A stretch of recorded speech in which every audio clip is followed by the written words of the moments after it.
কি গো, তোমরা কি কেউ চিনতে পেরেছো? কি বলো তো এটা? আরে হ্যাঁ হ্যাঁ, তোমরা যেটা ভাবছো সেটাই। এটা হচ্ছে শক্তিগড়ের সেই বিখ্যাত ল্যাংচা। বিশ্বাস করো, আমার তো ভীষণ ভালো লাগে। তবে এখন কিন্তু নামেই চলছে, বাট কোয়ালিটি কিন্তু ভীষণই বাজে হয়ে যাচ্ছে দিনকে দিন। ঠিক বললাম তো? আমি তো এটাই মনে হলো আমার আগের থেকে অনেক অনেক আলাদা।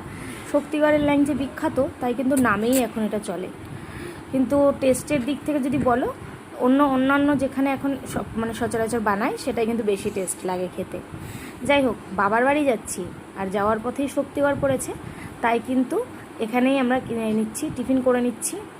যেহেতু দুপুর এখন বাজে হচ্ছে তোমার প্রায় 4টে, তো এখানে লাঞ্চ করে নিচ্ছি। আর লাঞ্চে ছিল হচ্ছে ল্যাংচা আর হচ্ছে ঝালমুড়ি। কি বলো তো, ডিম টোস্ট এই ওই সেই ওগুলো ভালো লাগে না খেতে।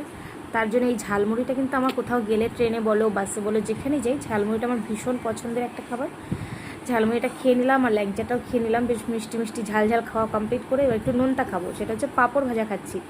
কার কার জিভে জল এলো কমেন্ট করো।